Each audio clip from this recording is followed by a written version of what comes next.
جاران دەگوترا ژینگەی هەرێمی کوردستان ساڵ بە ساڵ پیس‌تر دەبێت، بەڵام ئێستا گۆڕاوە بۆ ڕۆژ بە ڕۆژ.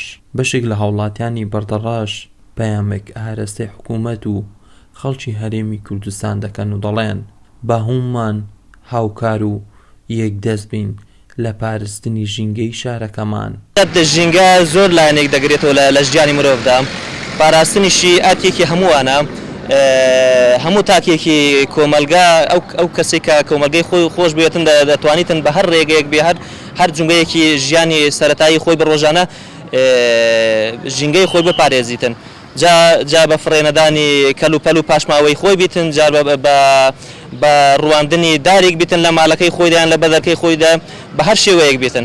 بەبووچوونی بەشێک لە هاوڵاتیانی بەردەڕاش پێیان وایە هەرێک لە حکوومەت و هاوڵاتیان کەم تەرخەمن لە پاکڕاگرتنی ژینگە، تەنیا لە چوارچێوەی دروشم داوا لە خەڵک دەکرێت پاک و خاوێنی ژینگە بپارێزن.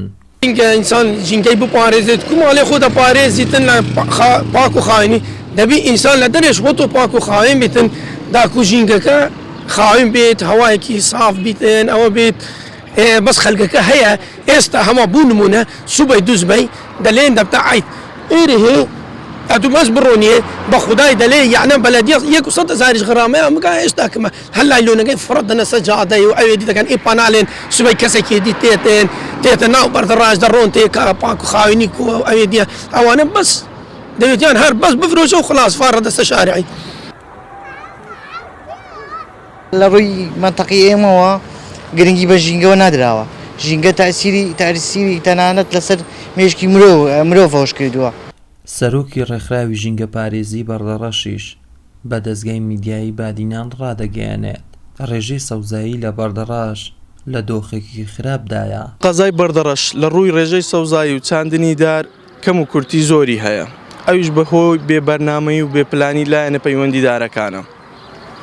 ساڵانە ژمارەیەکی ئێجگار زۆر دار لە قەزای بەردەڕەش دەچێندرێت، بەڵام پرۆسەی چاودێریکردنەکە و پرۆسەی ئاودێری دارەکان لاوازە، ئەمەش دەبێتە هۆی لە ناوچوونی دارەکان.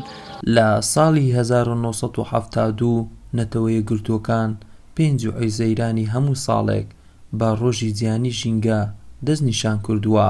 هەر لەم ساڵە داوای لە وڵاتان کردووە ڕۆژێکی تایبەت بۆ ژینگەی وڵاتەکەی خۆیان دەستنیشان بکەن. محەممەد جەلیل، کەناڵی بادینان، بەردەڕاش.